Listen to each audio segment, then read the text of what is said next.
Welcome back, baseball fans. Four Friends 1679 here, doing something a little bit different today.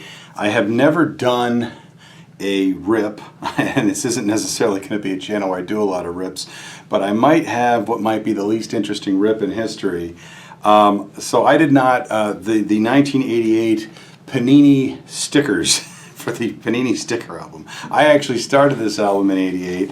I didn't get very far. There's a handful of guys in it. I did get the got the World Series trophy, still have all the inserts, but you know, it's not in mint condition or anything. And I didn't realize there was any kind of a market for these. I've seen singles of Hall of Famers, Bo Jackson, guys like that, selling for like $1 or $2 on eBay, some as much as $5. Those are asking prices. I know how that goes. And I didn't realize there was any market at all for these. And there really isn't much. I got a box of 50 packs, 6 stickers each. That's 300 stickers in total. I think there are 450 to complete the album. So even with what I have from before and now, even if I got no duplicates, I wouldn't complete it. But I'm going to go ahead and do a rip. I think I'm going to do a series of these. There's 5 of them. I'll do maybe 10 at a time. There's 6 cards, 6 stickers per pack. And let's just get right into it, and we'll see what we get. Move these off the side. I am going to actually put these in the binder as we go, too. So there's not really any hits. I mean, they're stickers, they're not cards, so there's not really any hits, but I suppose Bo Jackson would be a hit. I don't know. We'll see. So, oof, a little hard getting it open. There we go. So we got the Dodgers, Dave Valley. Looks like maybe a Paul Molitor highlights.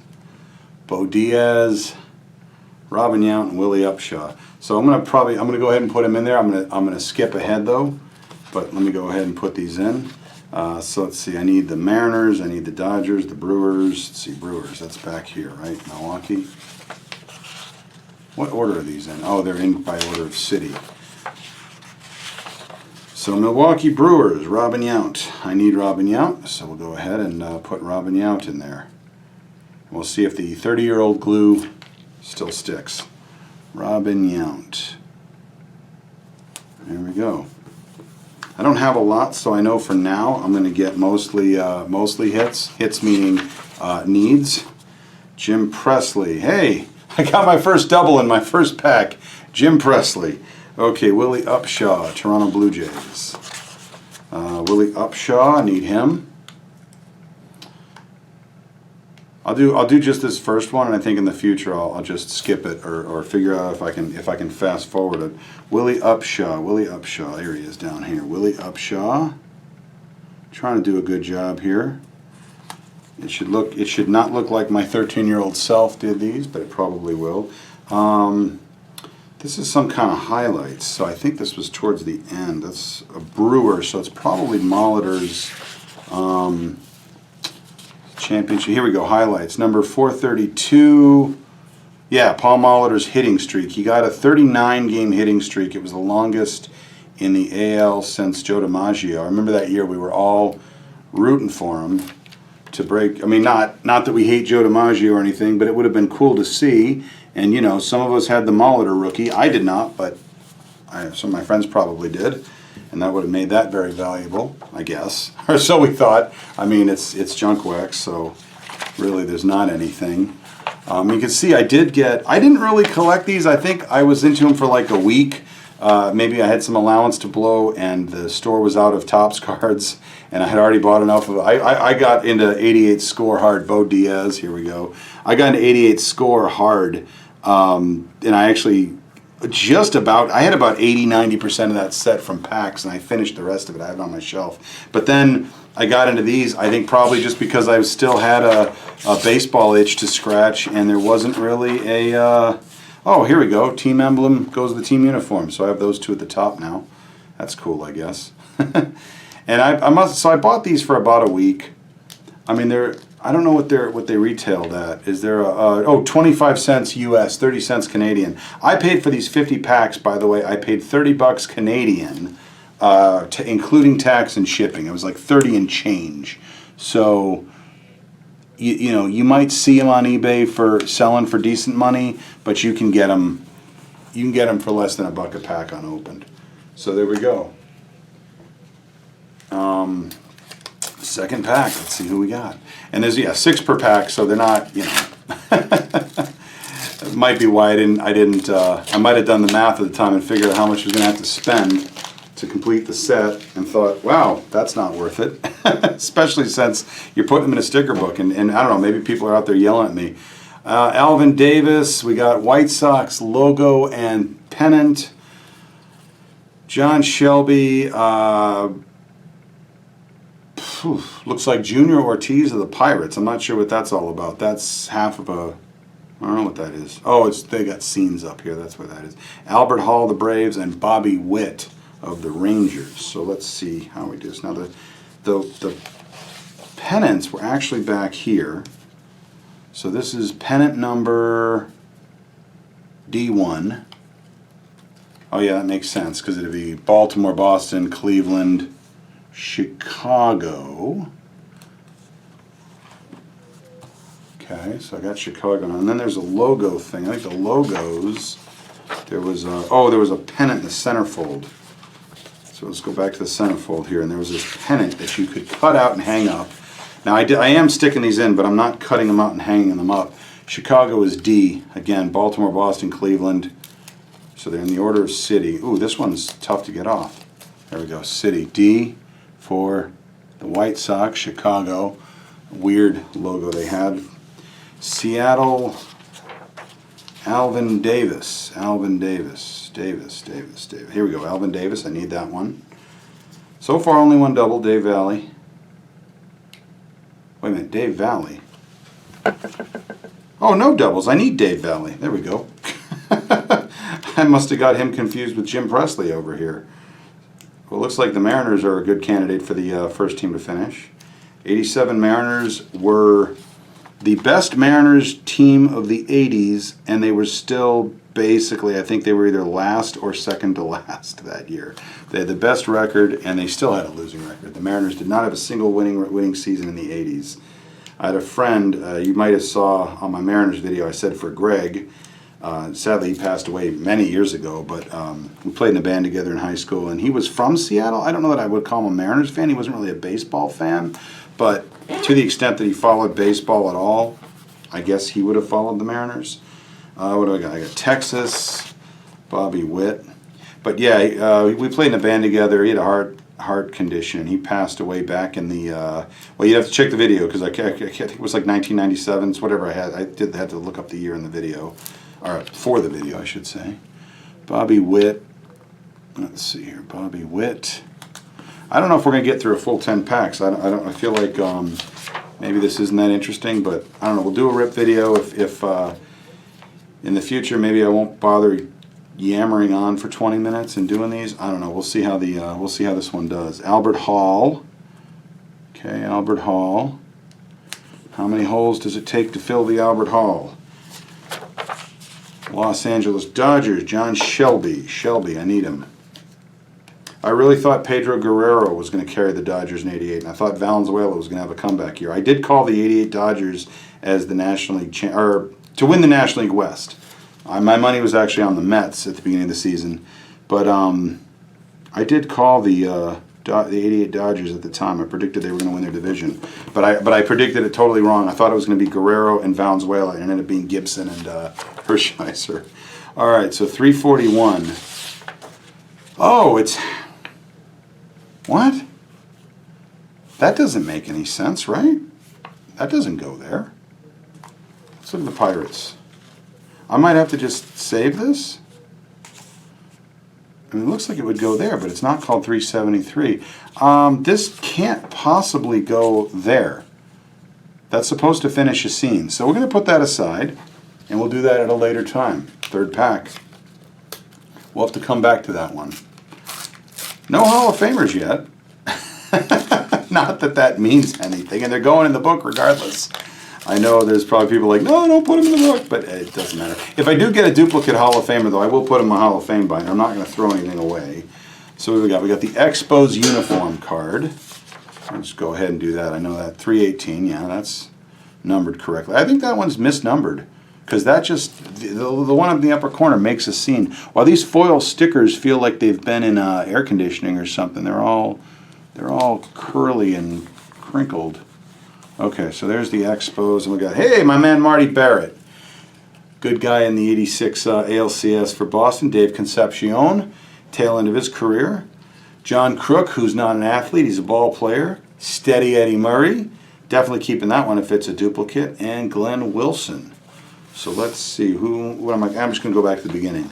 Baltimore, I know that's the very first page of teams. Nope, I need Eddie Murray, so we're putting him in. If I do get another Eddie Murray, though, he'll go in the Hall of Fame binder off to my left here. So let's put Eddie Murray in Murray. Here we go. Sticker number 8. Too used to saying card numbers.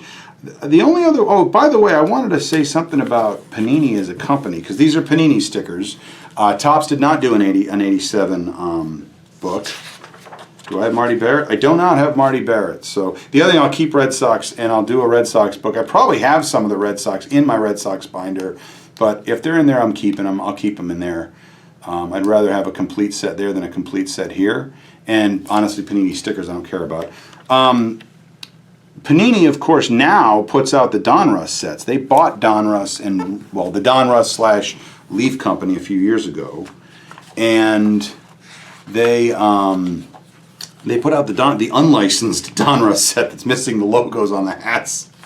It's kind of, I don't know. It's oh, Dave Concepcion. Now that is a legitimate double.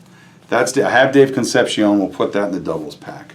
So they put out the Donruss set, and I thought, and I was like, I never heard of Panini before this year, and I thought, well, maybe this is the first year Panini made stickers.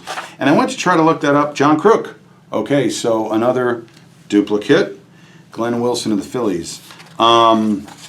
And it turns out that Panini actually made the Topps stickers. So Topps licensed their, or whatever, they paid Panini to make their Topps stickers, at least I know in a few of the previous years. I don't know every year, I didn't look, because Topps did stickers, and Fleer did stickers, of course, but Panini did the Topps stickers for a while.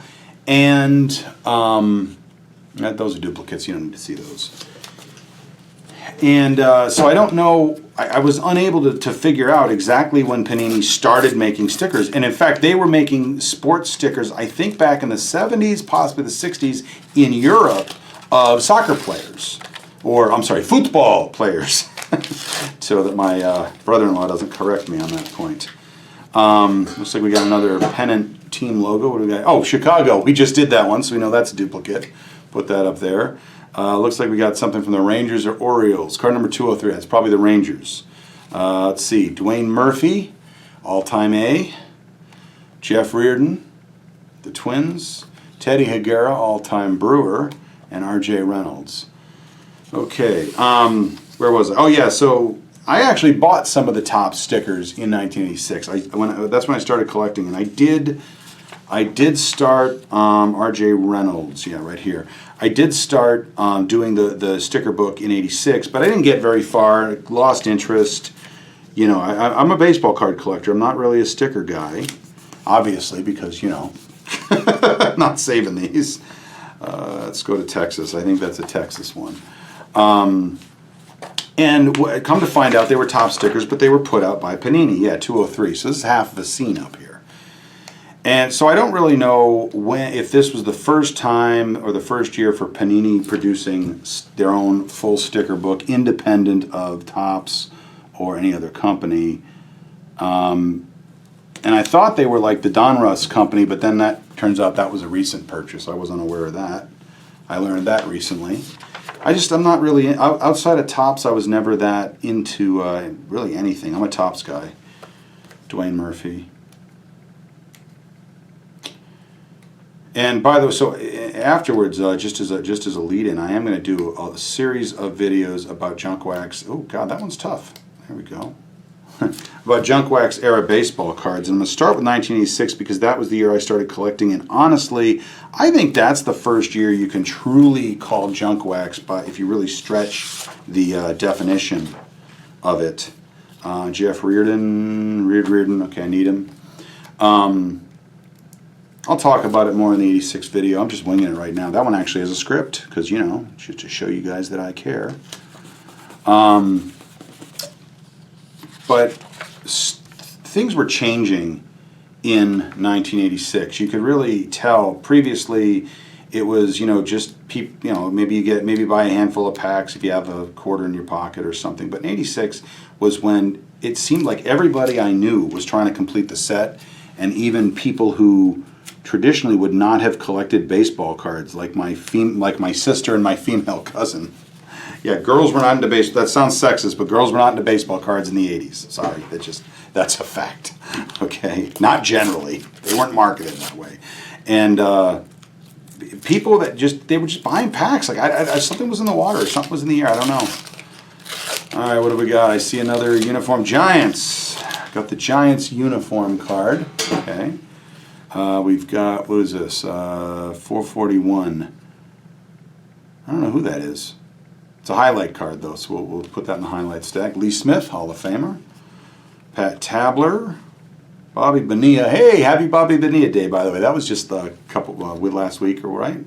And Ruben Sierra, all-time Ranger Ruben Sierra. I'm going to go all the way to the back this time and try to find the highlights card. This is 441. Nope. 441. Oh, yeah, Darrell Evans. Became oldest player to hit 30 or more home runs. First player to hit over 30 home runs at age 40. And he became the second player to hit 100 home runs for 3 different teams. I think he hit his 400th home run the following season. And I had a coworker years ago who was telling me this story, how he was at Tiger Stadium watching the Tigers late in the season, or whenever it was. I don't remember the date. And, you know, it was sparsely populated, middle of the week game, day game. And he's sitting back out in the right field porch. And Darrell Evans hits this bomb that goes about 20 rows behind him. Foil uniform, 414. He didn't think anything of it. A bunch of kids went running after the ball. He could have gotten it, but he's like, yeah, the kids run after the ball. Good souvenir. And he said when the innings changed, it flashed on the scoreboard, congratulations, Darrell Evans, on your 400th home run. And he's like, damn, I wish I went for that ball. That would have been cool. Pittsburgh. Here we go. Pirates, Bobby Bonilla. Happy Bobby Bonilla Day. You can't have a happy Bobby Bonilla Day without a Bobby Bonilla sticker, right? It's also weird to think of him. I mean, this was his second season. I think it was his first full season. He wasn't a rookie anymore, but it was like his first full season. He started with the White Sox and bounced around, went to the Pirates. Kind of broke in with the Pirates, I guess you'd say. Chicago, Lee Smith, first Hall of Famer if I had him 30 years ago. Let's see, not quite 30 years ago. Or no, it is in 1987. Yeah, Lee Smith. 256. Yep, I need Lee Smith. I'm not exactly hoping for duplicates here, but if I could get doubles of some of the Hall of Famers, that would be cool, because I would keep them. Those I will keep, and I won't peel them off, obviously. I also, if I get any Tigers, they go to my friend Jude, kid that also was collecting baseball cards, and he and I he's a friend of ours, his family's moms are friends of ours. We've been camping with them, and he collects baseball cards. And if I get duplicates of Tigers, I just put them aside, give them to him. Figure I get him collecting Tigers the way I collect Red Sox, team sets and whatnot. And then Pat Tabler of the Indians. Yeah, the 87 Indians were a funny team. In 86, they kind of experienced a bit of a major league kind of revival. They didn't win the division. Of course, Red Sox won the division in 86. But the Indians were just surprisingly good. They had a deep lineup, good hitters, top to bottom. And the following year, everybody picked them to win the division. And just like the Giants they'd coming off an awful 84 and 85 season. Everyone picked the Giants to win their division in 87 because they were rising and ascendant in 86. And for the Giants, it worked out fine. It worked out exactly what everybody predicted. But the Indians just collapsed. They were awful in 87 after an 86 season where they were surprisingly competitive. And Yeah, it was just funny. Like, just nothing worked out. They added Phil Necro. They had Phil Necro in their rotation, who was already like collecting Social Security, and they added Steve Carlton for some reason. I don't know why they were going for that. Kansas City Royals. Hey, Mike Greenwell. That was his rookie year. George Brett, so Hall of Famer. My friend Brian's favorite player. I'll put him in the book if I have him already. Gary Ward. Hey, Tom Candiotti. I'm on the page. That's convenient. And Lloyd Mosby. Candiotti was supposed to be their big ace. He had some good seasons. 87 wasn't one of them. And they had Doug Jones in the bullpen. He had some good seasons. All time. He's on this page somewhere. He did not have a good season, however. Basically, nothing about their pitching worked. And while their hitting was good, it wasn't as good as it was in 86. And the thing about 87, if you remember, is that they had it was a huge live ball year. So I don't have a single Detroit Tiger yet. So sorry, Jude, you're probably not going to get any of the Tigers. Well, I don't know. I got 50 packs to go through, and I'm only going. I got 4 left. So whatever, we'll see. If this is too long, I might just cut it down. We'll see how it goes. I don't know how much people care to watch rips and watch the sticker thing. I'll put up 2 versions of video. One with me just opening it, and then one with me yapping about junk wax baseball. Cannot get it. Come on. Okay, try this. Do I actually need Lloyd Mosby? Yeah. Where is he? Lloyd Mosby. Yeah, I do.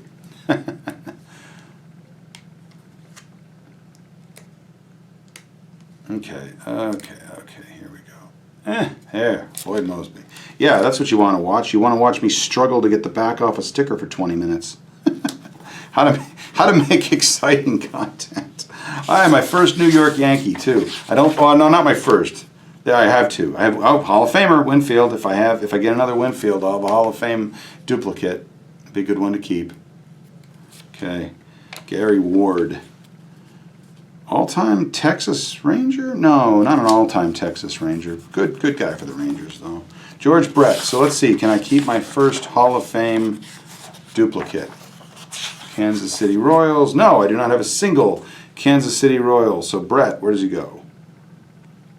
Brett, down there. Yep. Need him, of course. Don't have any Royals. At least I can say that by the end of... Maybe not this rip, but certainly by the end of probably the 2nd or 3rd rip, at least I will have a sticker on every page. That'll be something. Okay. And then Mike Green. Oh, yep, look at that team emblem. So we're here. This is 98. This goes there. Okay. I'm a little bit surprised I didn't do this more. I didn't collect more of this at the time. I guess I probably had a sense that at the time I was collecting more for investment. I wanted stuff that would be worth something in the future. Now I just collect for fun. And I gotta say, I'm having a blast just putting all this stuff in and talking to you guys. Mike Greenwell goes there.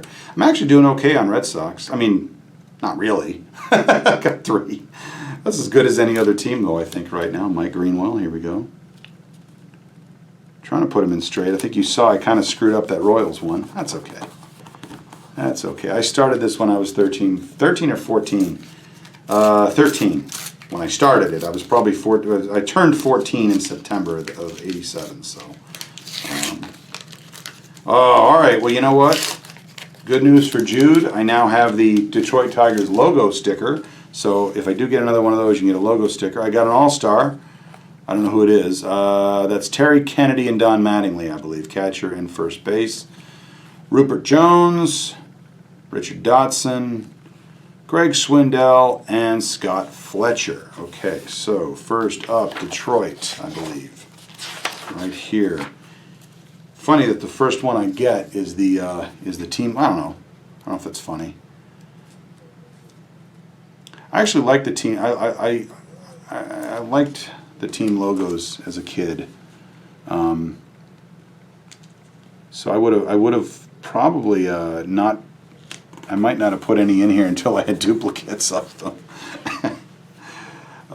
California, Rupert Jones. Okay, Rupert Jones. Yeah, 87 was funny because all 4 teams had a hangover. The Red Sox were terrible, mostly because of the bullpen. The Angels were terrible. Well, losing record, I think, and finished 5th. But yeah, they after winning the division, they like nothing worked for them in '87. The Astros fell quite a bit, and the Mets still finished second. But when you compare the '87 Mets to the '86 Mets, I mean the '86 Mets, I hated the '86 Mets. I really did. There was something about them. They were just one of those magical teams that just everything seemed to go their way, and they had this swagger. If you ever get a chance to watch a video, oh come on, there, whatever. Watch a video or a retrospective on the '86 Mets. It'll be entertaining. Greg Swindell, this was his rookie year. No, he debuted in '86. He just didn't pitch much, but he had a card in the '87 set. I think he had a card in the '86 Topps Traded set. And he was not good this year anyway. Cool thing about here, they actually have the stats over here. Swindell this year was 3-8 with a 5.10 ERA. And even in '87, a 5.10 ERA was not good. I think even in '87, the league average ERA was still under 5.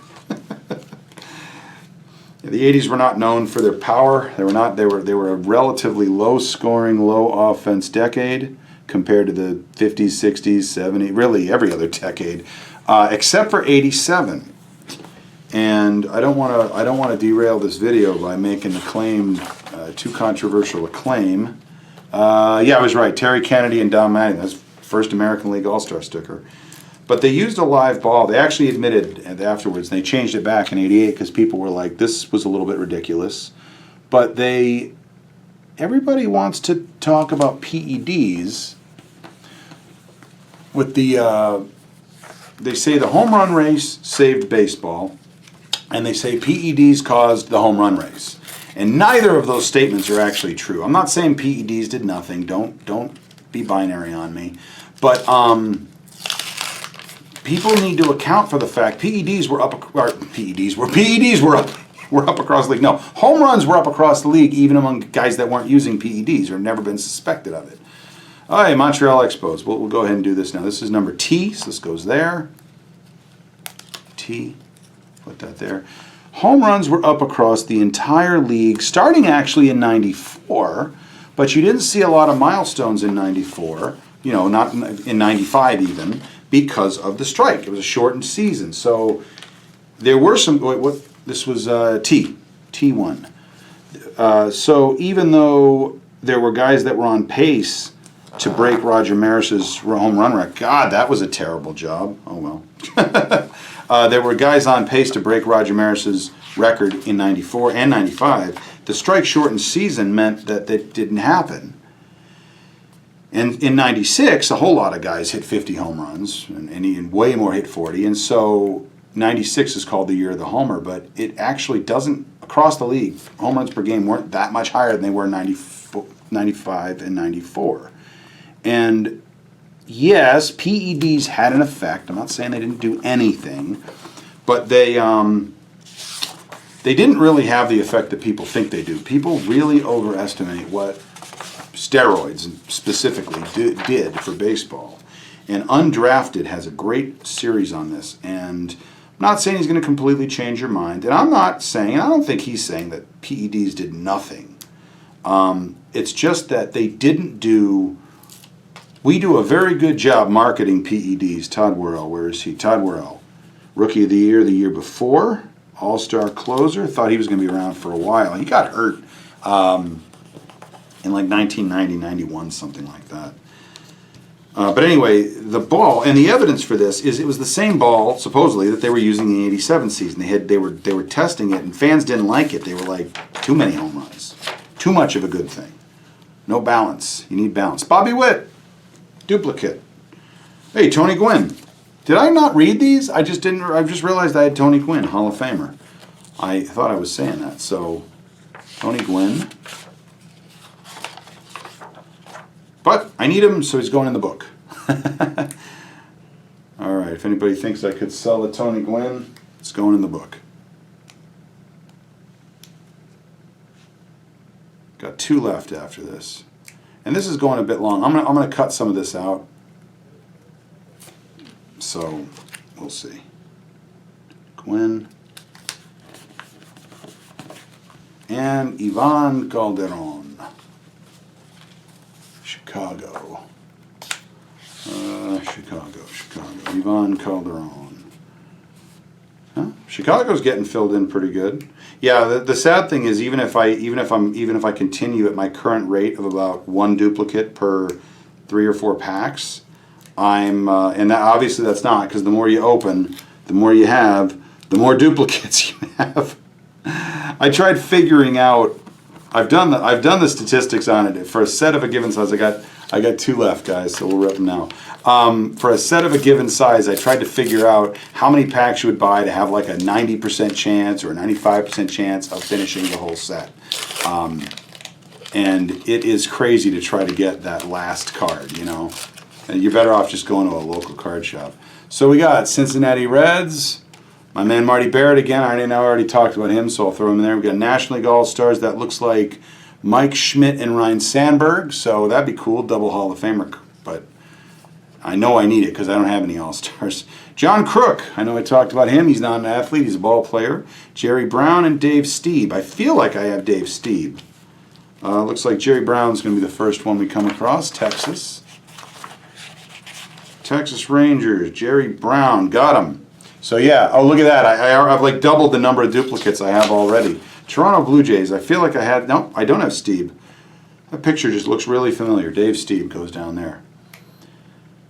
Dave Stieb is one of the most underrated pitchers in baseball history and by far the most underrated pitcher of the 1980s. He actually, excepting Roger Clemens, I would say best American League pitcher of the 1980s. And let's see if I got that right. Was that Sandberg and Schmidt? Yeah, it was. Sandberg and Schmidt goes right there. Sandberg and Schmidt. So put in Schmidt and Sandberg. And Cincinnati. Cincinnati Reds. All right. Got the foil stickers at the top of the page completed. One guy would have been really exciting in 1988, but not so much now, is Eric Davis. He's a guy, I mean, people do talk about him still, obviously. He was a talented baseball player, but he's a guy that we just went crazy for in the late 1980s, and for good reason. That guy was like Darryl Strawberry too. I mean, speed, power, good fielder, good arm. Last pack for this one, and we'll come back and do a part 2 if this does anything. And if it doesn't, I'll just, I don't know, maybe part 2 we'll just do the rip, and I won't bother sticking them in and talking to y'all. But Eric Davis, yeah, what a talent that guy was on the Reds. Got the injury bug like so many do. Okay, we got Brewers logo and pennant. We got another All-Star. Up Kennedy and Mattingly. I know that's a duplicate. Rupert Jones. I know that's a duplicate. Richard Dodson, no, that's a duplicate. Greg Swindell and Scott Fletcher, and I'm pretty sure both of those are duplicates. We didn't get a single. We're not that far in to be getting duplicates like that. That makes me nervous for the rest of the packs. I didn't get a single hit except for the Brewers logo. Let's go ahead and put that in place. Wow, I didn't think we'd get a complete miss this soon. One hit, and it wasn't even a player. It was the Brewers logo, and God, this thing does not want to come off. Oh, it's like it wasn't cut well. I can't get it off. Oh, there's paper. Why is there paper stuck to it? All right, time out. Give me a second. I'm gonna come back. Hold on, I'm gonna come back. Or maybe I'll do this. You can see my knife here trying to, that's awful. Well, you know what? There's paper stuck to it. I think I might just have to live with that.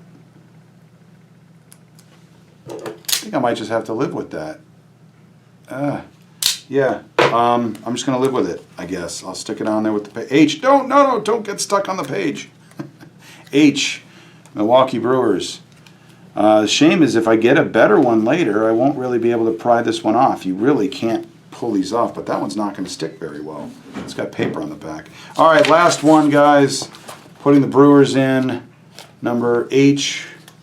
That one peeled off nicely. H1 for the Brewers. Is that right? Yep, H. So there we go. Milwaukee Brewers. We're going to end this one. I got 4 more of these to do. We'll see if this is a good pace. Anyway, enjoy. Well, till next time, we'll see ya.